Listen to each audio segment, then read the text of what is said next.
Hello everyone, welcome back to my channel new blog. তো এখন কিন্তু প্রচণ্ড ঠান্ডা পড়েছে, আর এই ঠান্ডায় কিন্তু বিভিন্ন জায়গায় বিভিন্ন রকমের মেলা হচ্ছে, আর সেই জন্য কিন্তু আমিও বেরিয়ে পড়েছি মেলা দেখতে।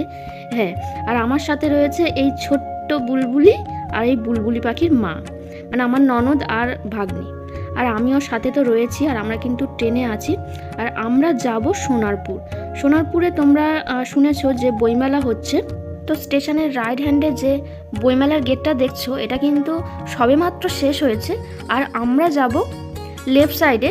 তো আমরা কিন্তু বাজারের ভেতর দিয়ে যাব, যেহেতু বাজারের ভেতর থেকে গেলে ভীষণ শর্টকাট হয়। আর হ্যাঁ, বাজারের ভেতর দিয়ে যেতে গিয়ে দেখলাম বিভিন্ন ধরনের কিন্তু দোকান রয়েছে, আর আমি শুনেছি সোনারপুর বাজারে কিন্তু অনেক কম দামে সব কিছু পাওয়া যায়, আর সেই জন্য আমিও কিন্তু সব কিছু দেখতে দেখতে একটু যাচ্ছিলাম। আর সবজিগুলো ছিল ভীষণ টাটকা সতেজ সবজি, আমার তো ভীষণ ইচ্ছা করছিল, কিন্তু এই মুহূর্তে নেওয়ার মতো সম্ভব ছিল না, আর সবজি নিয়ে তো ওখানে যাওয়া সম্ভব নয়। তো এখন আমরা যাব অটো স্ট্যান্ডে, আর আমরা কিন্তু চলে এসেছি, এবার অটোতে বসবো। মাত্র 10 মিনিটের মধ্যেই কিন্তু আমরা আমাদের গন্তব্যস্থলে পৌঁছে গেছি, আর এটাই ছিল বইমেলার মেন গেট। আর মেলাতে ঢুকতেই দেখলাম ছোটদের চড়ার জিনিস রয়েছে।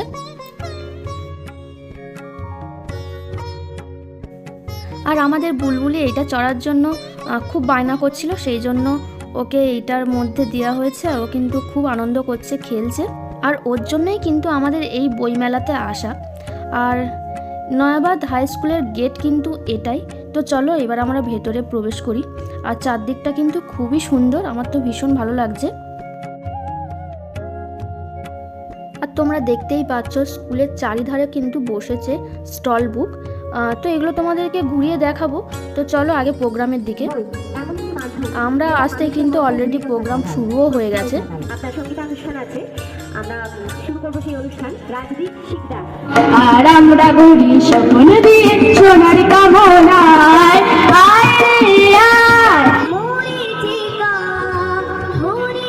আর এই বাচ্চা মেয়েটার কণ্ঠস্বর কিন্তু অসাধারণ ছিল। আর এরপরেই হবে নাচের প্রোগ্রাম। তো চলো আমরা এক ঝলক নাচের প্রোগ্রামটা দেখে নিই।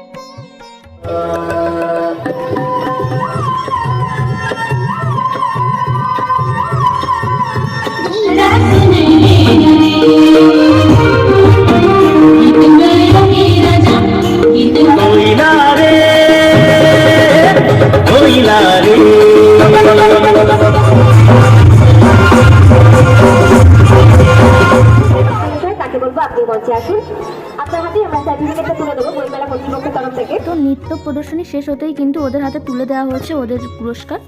অদিতি আপনি মঞ্চে আসুন। এরপর আমার ভাগ্নি আবৃত্তি পাঠ করার জন্য মঞ্চে আসলো। তো এর আবৃত্তি কেমন তোমরা একবার শুনে নাও। নমস্কার, আজকে আমার নিবেদন আমি সব থেকে ভালোবাসি। কাকে জানো? আমার বাবা মাকে। আমার সাজিয়ে রেগো বাইরে যাওয়ার বেশি, আজও পাখি করবে হরিনাম। অরিত্রীর আবৃত্তি পাঠের পর আরেকটি আবৃত্তি পাঠ শুনলাম, এটাও খুব সুন্দর ছিল। তো চলো এবার হচ্ছে এদেরকে পুরস্কার হাতে তুলে দেওয়ার জন্য মঞ্চে ডাকা হয়েছে, আর এদের সবাইকে কিন্তু পুরস্কার দেওয়া হয়েছে, আর সবাই পুরস্কার পেয়ে কিন্তু ভীষণ খুশি। তো চলো এবার আমি তোমাদেরকে স্টলে নিয়ে যাই, বুক স্টলে। তো আমার হাতে যে বইটা দেখছো এটা কিন্তু একটা গল্পের বই।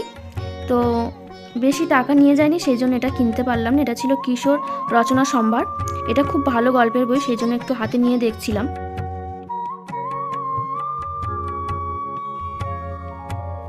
এরপর আমরা চলে আসলাম রায় বুক স্টোরসে, যেখানে আমার বইটা চোখে পড়লো, ইভেন তুর্কেনের পিতা পুত্র। জানি না এই বইটা কেমন, কিন্তু এখানে কিন্তু সমস্ত রকমের বই তোমরা পেয়ে যাবে। বিশ্বের সেরা হাসির গল্প, বিশ্বের শ্রেষ্ঠ ভূতের গল্প, শরৎ রচনাবলী, সমস্ত রকমের বই কিন্তু তোমরা পেয়ে যাবে এখানে। একটা বারের জন্য হলেও কিন্তু তোমরা এই বইমেলাতে এসে ঘুরে যেও। হয়তো একটু মেলাটা ছোট হতে পারে, কিন্তু খুব ভালো মেলা, আমার তো ভীষণ ভালো লেগেছে। তো চলো এবার আমরা চলে যাব ইস্কন মায়াপুর সংকীর্তন ডিপার্টমেন্ট নদিয়া। তো এদের নিজস্ব প্রকাশনীতে কি কি পুস্তক সংগৃহীত রয়েছে সেইগুলোই তোমাদেরকে একবার দেখাবো। তো চলো দেখে নেওয়া যাক। তো এই দোকানে আসতেই যেটা আমার চোখে প্রথম পড়লো সেটা হচ্ছে এই যে রাধা গোবিন্দের পিকচারটা, ভীষণ ভালো লেগেছে, কিন্তু একটু দাম বেশি ছিল। আর এই ঠাকুরের পিকচার নিয়ে দামাদামি করা একদমই উচিত নয়, সেই জন্য আমি আর কিছু বললাম না। আর এখানে কিন্তু সমস্ত রকমের বই ছিল। শ্রীমদ্ ভগবত গীতার মাহাত্ম্য ছিল, একাদশীর মাহাত্ম্য ছিল, রামায়ণ ছিল, আর সবথেকে বড় কথা ছোটদের শ্রীকৃষ্ণ ছিল, যেটা কিন্তু ছোটদের জন্য খুবই ভালো। শ্রীমদ্ ভগবত গীতা যেটি হাতে নেওয়ার জন্য আমি ব্যাকুল হয়ে পড়েছিলাম, আর অবশেষে কিন্তু আমি হাতে নিয়েছি।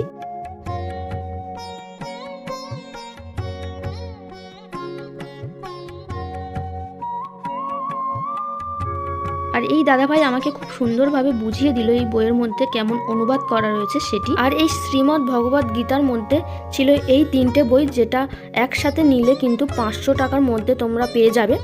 এছাড়াও কিন্তু এখানে রয়েছে খুব সুন্দর সুন্দর চাবির রিং। আর এই যে জিনিসটা দেখছো এটার ভেতরে কিন্তু খুব সুন্দর ছোট্ট একটা রাধা গোবিন্দের মূর্তি রয়েছে। আর তাছাড়া কিন্তু এই যে জগন্নাথের চাবির রিংটা দেখছো এটাও কিন্তু খুব সুন্দর। তো এগুলো কিন্তু কিছুই আমি নিইনি, হ্যাঁ নিয়েছি এই যে আমার হাতে এই যে জিনিসটা দেখছো এটা ছিল স্টিকার। আমার কিন্তু ভীষণ ভালো লেগেছে, এটা খুব সুন্দর দেখতে ছিল, সেজন্য এটা আমি নিয়ে নিলাম। এরপর আসলাম আমরা এই দোকানটাতে, যেখানে ছিল ছোটদের জন্য সব রকমের বই।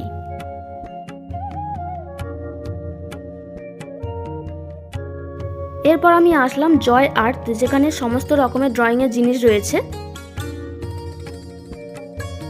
এই দোকানটাতেও কিন্তু তোমরা সমস্ত রকমের বই পেয়ে যাবে। চাঁদের পাহাড় রয়েছে, ঈশপের গল্প রয়েছে, বিশ্বের সেরা গোয়েন্দা গল্প রয়েছে, ঘরে বাইরে রয়েছে, পদ্মা রয়েছে, এরকম সমস্ত রকমের বই কিন্তু এই দোকানটাতেও আছে।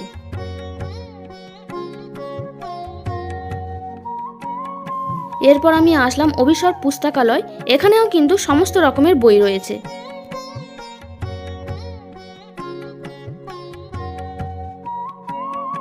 তো আমি তোমাদেরকে বুক স্টলগুলো সবটাই ঘুরিয়ে দেখালাম।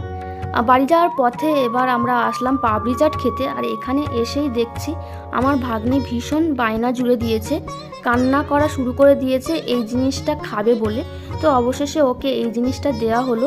আর তারপর আমার হাতে চলে এলো 1 প্লেট পাপড়ি চাট, যেটা খেতে আমার ভীষণ ভালো লাগে। আর মুখে দিতেই দেখলাম খুব সুন্দর হয়েছে পাপড়ি চাটটা খেতে।